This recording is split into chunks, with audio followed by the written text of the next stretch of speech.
tenemos aire atmosférico y la proporción que tiene ese aire atmosférico.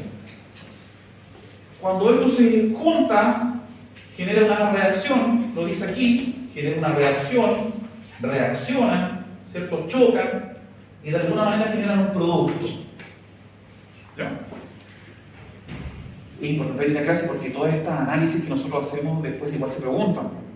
Por ahí la verdadera el falso, el desarrollo. Por eso esto tú lo puedes estudiar, lo mandas a alguien y tú lo lees, ¿no? Quedó claro. Pero el análisis de esto es lo que va importante. Reacciona siempre y cuando tenga una fuente de calor. Exactamente, sí. Y por ahí sale el tetraedro del fuego. ¿Sí? Las condiciones tienen que darse para poder generar una combustión, si no el motor no enciende. Muy buena la acotación, porque si no tengo una fuente donde se genere este calor, no va a pasar nada. Y las pérdidas principales son físicas.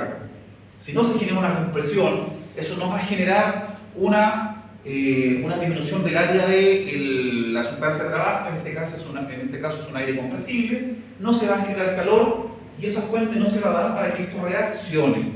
¿Ya? Es muy importante lo que acotó ahí el compañero. En las reacciones de combustión, la oxidación rápida de elementos reactivos del combustible trae como consecuencia la liberación de energía al formarse los productos de la combustión.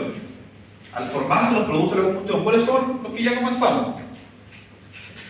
Óxido nitroso, dióxido, monóxido, agua, nitrógeno libre como gas inerte y calor formado por estos productos. Todo eso. Entonces, vuelvo a repetir, las reacciones de combustión, la oxidación rápida de los elementos reactivos, ¿cuáles son los elementos reactivos? Combustible y oxígeno, carburante y comburente. Del combustible trae como consecuencia la liberación de energía. ¿Qué tipo de energía? El semestre pasado vimos dos: energía en forma de calor y de transferencia. Ahora liberamos energía en forma de calor. Al formarse los productos de la combustión, ¿cuáles son los productos que se están formando? Los que ya vamos a ver más abajo, pero ya se los adelanto, que son los que ustedes conocen, y los cuales analizan el estado de un vehículo en la revisión técnica. Lo analizan principalmente por la cantidad de monóxido y oxígeno. No te rechazan por la cantidad de dióxido, porque la cantidad de dióxido te lo muestra de manera porcentual. Lo ideal es que esté cercano a los 15, 15,5 y 16%, pero eso trae una interpretación. El monóxido de carbono, ¿qué es lo que indica?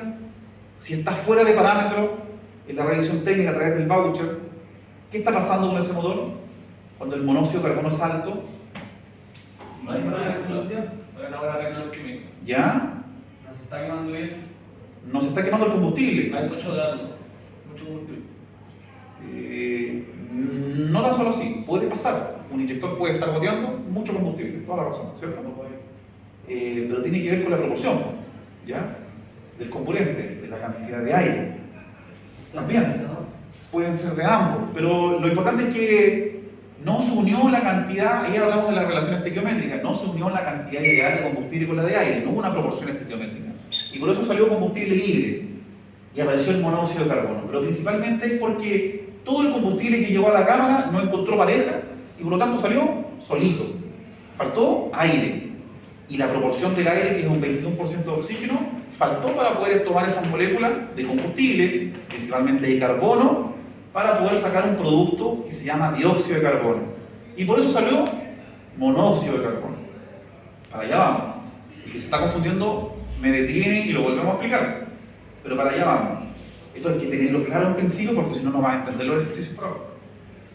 Ahí están los tres elementos que ya lo consulté al principio de la clase. Esos son los elementos combustibles. El carbono es un combustible, el hidrógeno es un combustible, el azufre también es un combustible por sí solo. En general, el azufre contribuye poco a la energía liberada, pero es la causa de problemas importantes de contaminación y corrosión. Es por eso que los vehículos diésel son más cochinos. ¿Ya? Es por eso que también hay que saberlos manejar. Es por eso que las relaciones de compresiones de los diésel son más altas, porque el diésel propiamente tal genera gases inflamatorios sobre los 50 grados Celsius MP. Por lo tanto, las cámaras de combustión tienen que ser altas en proporción con el cilindro. Estamos hablando de 15 hacia arriba, hemos llegado a 22, 23, por ahí conozco al menos yo relaciones de compresión, o sea, la cámara muy chiquitita con respecto al cilindro, para generar la cantidad de calor suficiente para que todo ese combustible pulverizado se queme en su totalidad. ¿Por qué? Porque si no quema, trae azufre cada vez en menor proporción por las normas Euro 5 y 6, porque eso contamina tanto el motor, lo ensucia, y obviamente la contaminación ambiental. Se dice que un combustible se ha quemado completamente si todo su carbono se ha transformado en dióxido de carbono, todo su hidrógeno en agua y todo el azufre en dióxido de azufre. Si estas condiciones no se cumplen, la combustión, es incompleta. Entonces, a medida que vayamos leyendo esto, tenemos que analizarlo, porque si lo lees en la casa y no lo entiende, o sea, no lo entiende aquí en clase, en la casa menor lo van a entender. ¿Ya? Entonces, lo que me está diciendo es que aquí el personaje principal es el carbono. Si el carbono se combustiona bien con la cantidad de oxígeno, ese carbono se va a transformar en un producto llamado dióxido de carbono. Si el hidrógeno como combustible solo se quema en su totalidad, va a conformar la cantidad de agua necesaria. Y lo mismo con el azufre, se va a transformar en dióxido de azufre. ¿Y cuál es la diferencia entre el azufre y el dióxido? Es que tiene mayor cantidad de oxígeno para poder eliminarlo y generar calor a través de la quema de este azufre. Pero es tan charcha este azufre que al quemarlo tiene un poder calorífico tan bajo que nos entrega mucho calor, por lo tanto no sirve mucho. ¿Pero por qué está? Porque viene en el crudo del petróleo. Y aquí partimos con los balances de energía. ¿Ya? Balance de energía. ¿Vamos bien o no? ¿O muy rápido? ¿Sí? ¿Se va entendiendo o no? Ahí ustedes tomen sus notas. Balance de energía. Bueno, ¿qué tenemos en el balance de energía? Balance, estamos haciendo o generando una relación entre dos estados. Un estado inicial y un estado final. Reactivos, voy a seguir nombrando algunas palabras técnicas que vinimos viendo al principio y vamos a ir ahí alternando para que se acuerden lo que es el carburante, componente, reactivo. No hay más que eso tampoco, no es tanto. Entonces tenemos los reactivos, lo que reacciona, que es el combustible más el oxígeno, que es la fuente de calor, no estoy diciendo nada nuevo. Una vez que pasa esto, tenemos productos de la combustión más el calor que genera esta producción. Los combustibles ya los conocemos, pero ahí está el combustible propiamente tal, a través de su simbología química. El carbono una C, el hidrógeno son dos moléculas de hidrógeno propiamente tal, y el azufre solamente una S. Antes de seguir, necesitamos entender lo que es una combustión completa e incompleta. Yo creo que muchos de ustedes lo saben, pero aparte de leer esto, ¿qué es lo que predomina para poder analizar algo completo o incompleto? ¿El combustible o el oxígeno? El oxígeno. ¿Ah? El oxígeno. Perdón, el aire. Yo sé que se combustiona con oxígeno, pero la proporción de aire estamos hablando acá. O sea, cuando yo digo que hay una mezcla rica, ¿tiene que ver con la cantidad de combustible o con la cantidad de aire? De combustible. De combustible. Porque si es rico combustible. Pero aquí delante vimos que Es que si hay poco aire, el combustible se va a quedar ahí. el vehículo entrega un factor. Lo dijo delante. Tengo un factor que es el lambda. Lo que se analiza para poder analizar las mezclas ricas y mezclas pobres, se analiza en función de una molécula de combustible y la cantidad de aire necesaria para poder combustionar esta molécula. Por lo tanto, cuando yo quiero sacar un factor lambda, me estoy adelantando, necesito analizar la relación aire-combustible real versus la relación aire-combustible ideal. Por lo tanto, la ideal, sabemos qué es esto, ¿cierto? Eso es lo ideal. Por lo tanto, si tengo una relación aire-combustible igual a esta, ¿qué voy a tener aquí? 1. Conocen los factores lambda, ¿cierto? Lo ideal es que sea lo más cercano a 1. Los vehículos nuevos no las chuntan al 1, pero normalmente están pasaditos del 1, porque se espera mezclas pobres. ¿Para qué? Para no ensuciar tanto los motores y no contaminar tanto. Las mezclas pobres son más beneficiosas que las mezclas ricas, porque uno de los beneficios de la mezcla rica, que es lo malo, entre comillas, es potencia, respuesta. Pero lo malo, desgaste de motor, suciedad. desgaste atmosférico, contaminación, perdón, atmosférica. Por lo tanto, siempre los vehículos nuevos, si tú le tomas un análisis de gases, tienden a estar pasaditos del 1, 1,0 y tanto, de 1, sí, o de 1, pero están pasaditos, casi nada, imperceptible. Y para que esto sea mayor a 1, ¿qué tiene que pasar aquí? Esto es fijo. Este valor tiene que subir o disminuir. Subir, este tiene que subir, ya pongamos el 15. ¿Para qué? Para que esta división simple, matemática, dé un valor superior a 1.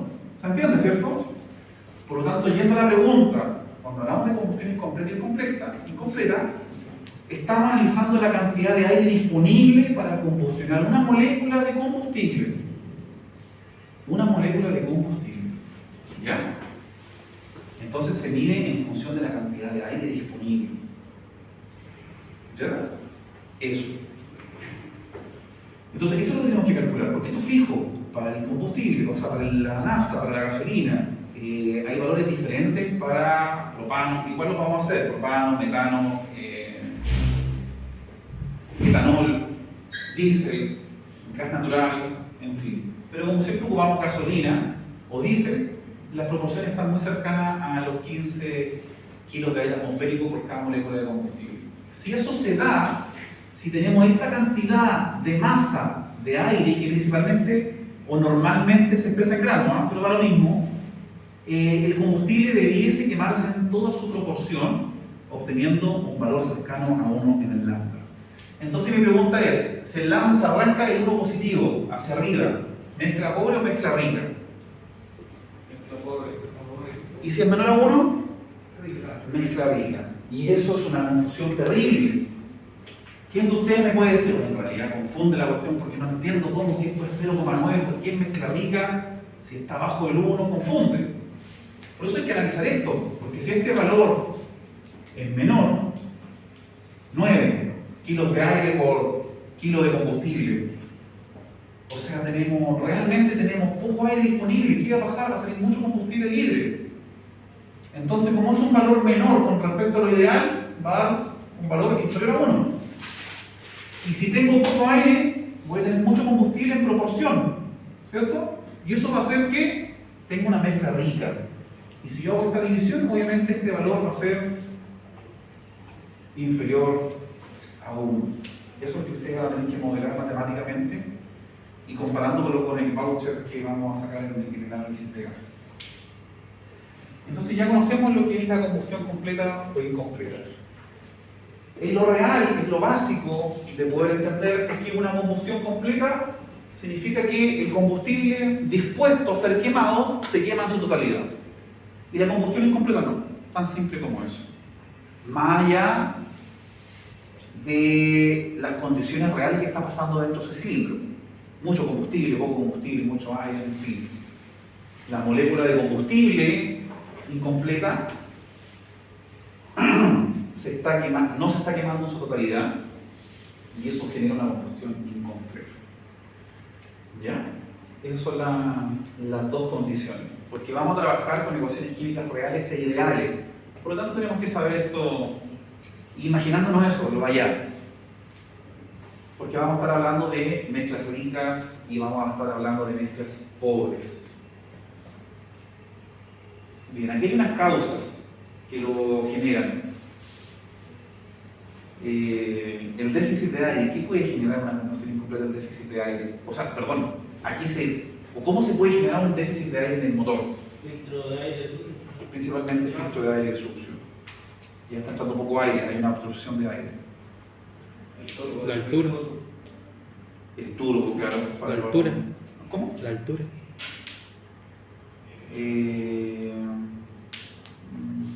Hay que analizarlo más a profundidad, pero sí. Sí, es que sí, no. Porque cuando nosotros estamos en esas condiciones donde hay menos disposición de aire y por lo tanto menos disposición de oxígeno, el computador necesita ajustarse. Y es por eso que los sensores van a captar menos cantidad de aire ingresando, menos masa circulando. La depresión va a ser distinta, el vacío generado va a ser distinto. Las temperaturas debiesen mantenerse constantes. más allá del lugar donde estemos, pero en términos de altura debería mantenerse constante. Y se va a volver a generar una pulverización distinta de combustible, por lo tanto, esa relación estequiométrica debería mantenerse igual. Con respecto a ese ejemplo, estoy yéndome a lo más profundo, debería mantenerse igual, porque el computador está ajustando. ¿Ya? Si hay menos disposición, se va a ajustar a esa menos disposición, en este caso del comburente. Exceso de aire, también pasa exactamente lo mismo. ¿En qué caso podemos tener exceso de aire? ¿Se da o no se da? ¿Existe o no hay que ver? ¿Cómo? ¿Y qué cosa queda abierto?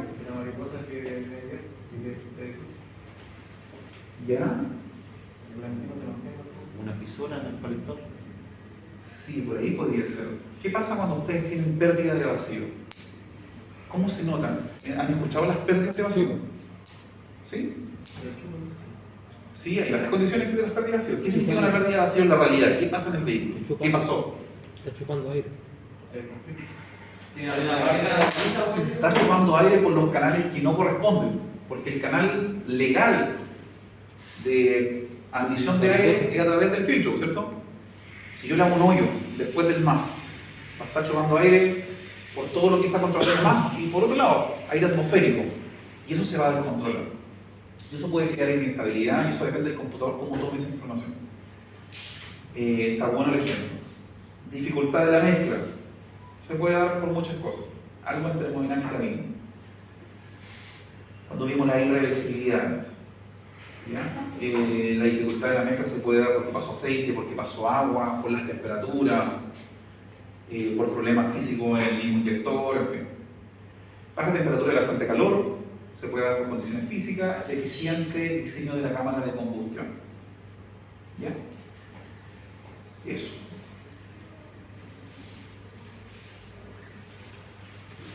¿Vamos bien hasta ahí? No, luego varias cositas interesantes y la próxima clase obviamente tiene que venir real y aprendido y con dudas obviamente, pero estamos recién empezando.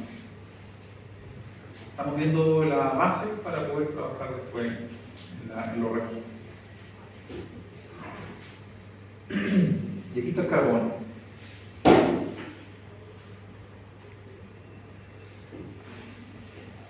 Bien, tenemos el carbono, que es uno de los tres combustibles que estamos analizando, y aquí ya empezamos a aplicar lo que es la combustión completa ideal y la real, que es la incompleta.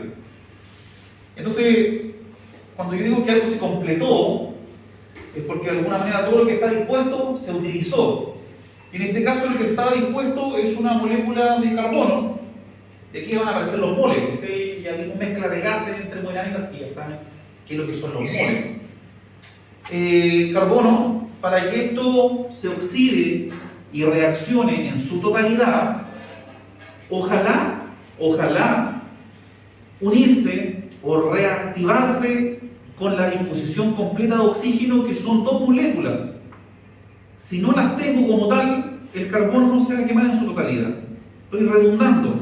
Yo creo que con la imagen está claro. Necesito tener esta molécula para poder quemar este elemento. ¿Para qué? Para obtener CO2, CO2, que ese CO2, no sé si ven todo, dióxido de carbono. Eso es lo ideal. Y por lo tanto hay un porcentaje que de alguna manera define si está dentro de lo ideal, que ya está alcanzando los 16%. También lo vamos a analizar, ¿ya? CO2, ahí está.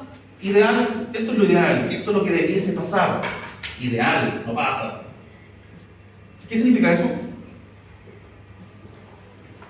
¿Qué significa eso y por qué? La masa de aire. A mí me gusta dar interpretación a cada cosita de estas porque esto hay que interpretarlo, porque si no se los mando para la casa. ¿Por qué hay una diferencia? O sea, yo les expliqué esto, lo ideal, lo real, tú te puedes dar cuenta, ya cacho lo que está pasando. Chuta, aquí faltó algo. O sea, aquí quedaron pareja, mis parejas, ¿cierto? No se alcanzaron a unir todos. Aquí es lo ideal, lo real, hay menos oxígeno, por eso se multiplicó por un medio. Es porque estoy cortando la cantidad de oxígeno, ¿no? Estoy proporcionando menos oxígeno. Y ahí salió el monóxido. ¿Alguien me podría explicar esto? Esto es un valor de alguna manera del calor que produjo esto. ¿Ya? El calor que salió de alguna manera después de la combustión. ¿Por qué es diferente? ¿O por qué uno es más alto que el otro?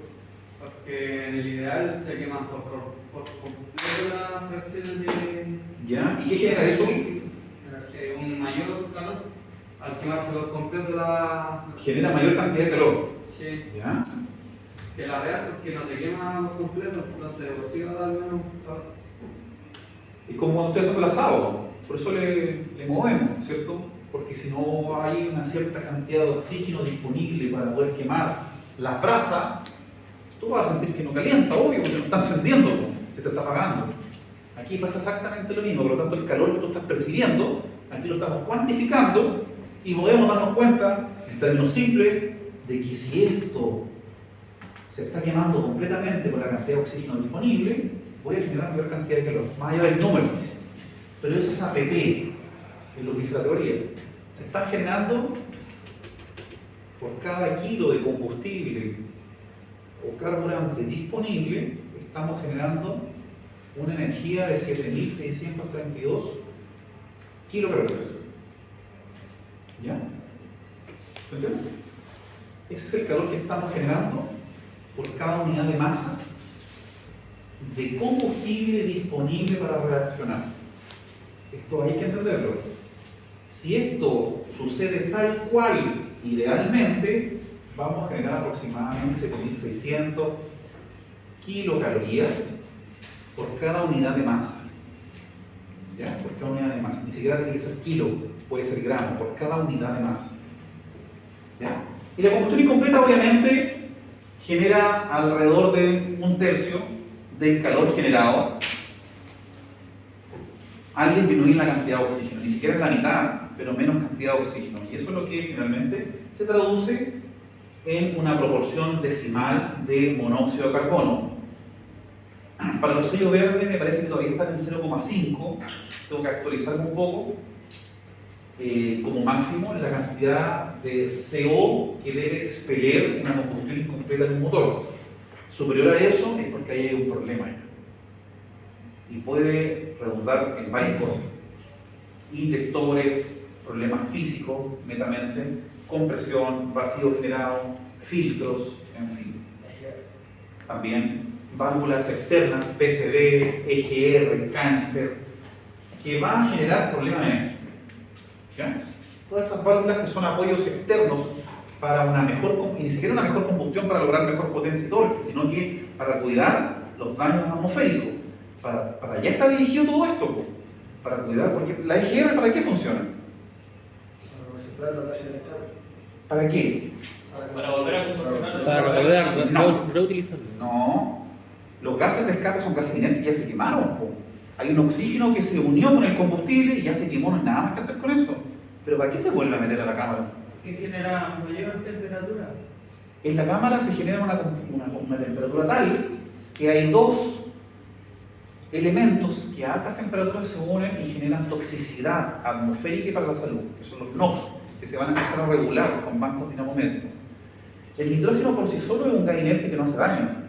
El oxígeno tampoco, pero al unirse a altas temperaturas generan cierta cantidad de NOx que se van a medir, se van a limitar.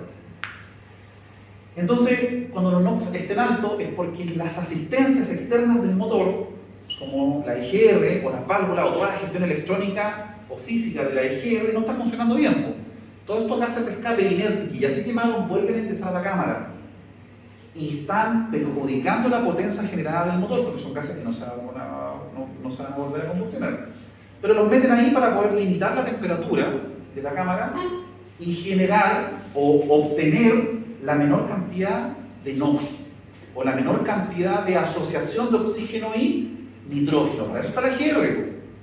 Entonces, ¿qué es lo que pasa? Porque la EGR funciona al revés en un vehículo diésel y en un vehículo bencinero. ¿Ya?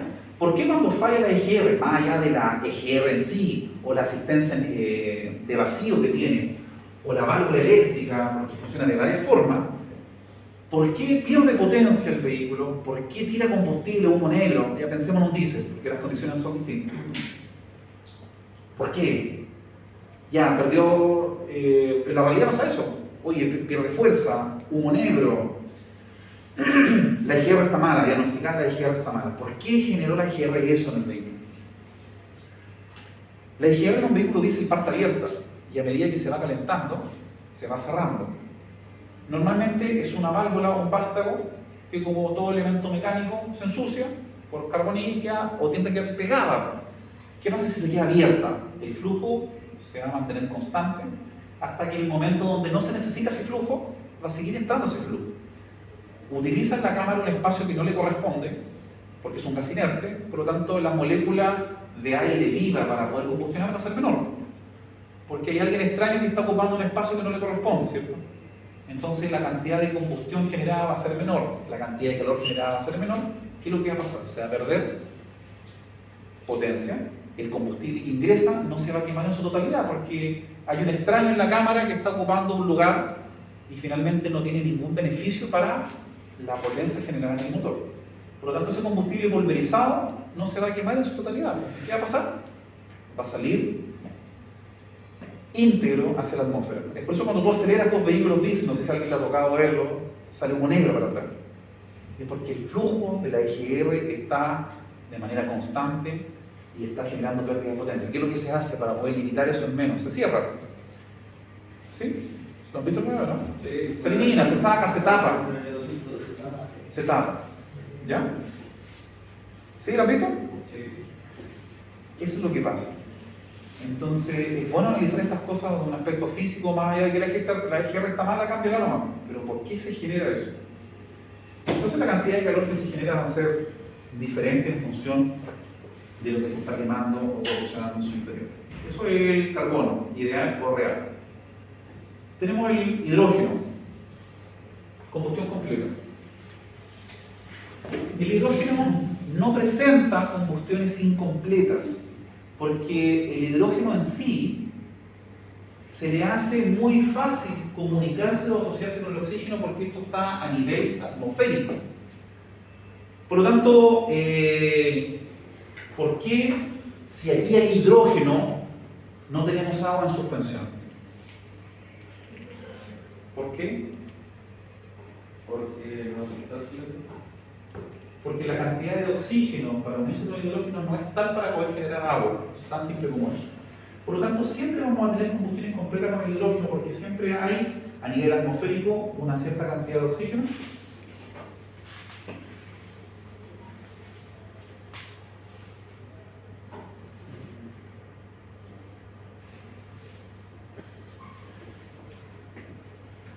Una cierta cantidad de oxígeno disponible. Si yo coloco el analizador de gas en la atmósfera, me va a marcar 21%.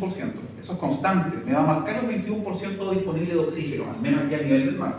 Obviamente, de aquí para arriba va disminuyendo. Entonces vamos a tener dos combustiones completas, tanto en líquida como gaseosa. Entonces, ahí está la respuesta. Si yo te pregunto cuál es la que entrega mayor energía, de alguna manera, al reaccionar. ¿Agua líquida o agua gaseosa? ¿Cuál entrega mayor cantidad de energía? El agua líquida.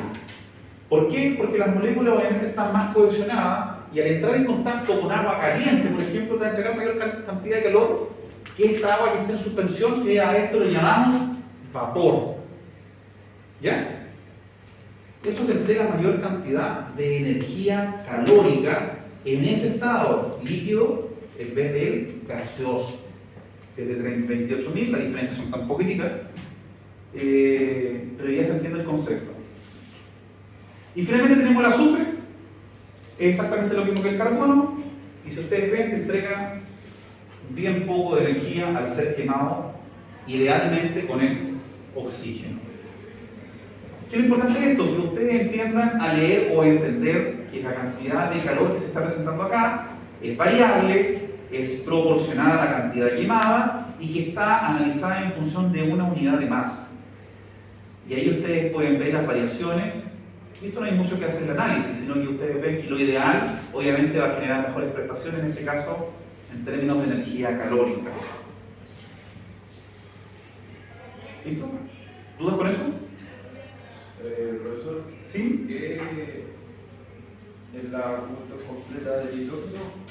Sale H2O y ¿Y qué te parece si con la L o Líquido, líquido? ¿A líquido? ¿Sí? Líquido gaseoso. ¿Sí? Lo que pasa es que el vapor, esto es una sustancia pura que lo vimos en termodinámica, ¿se acuerdan? ¿Cómo se considera la sustancia pura? Las que químicamente, independiente del proceso, se mantienen químicamente estables.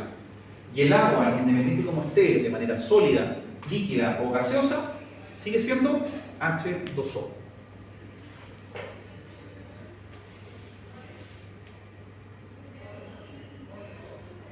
¿Ya? Se viene al estudio.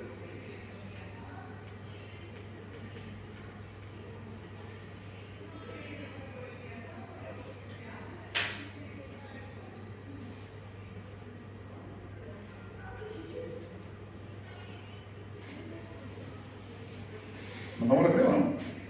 Ya. La 8:20 hasta 25 a las 9. Bacán. ¿Entiendes? Para que se relajen un poquito.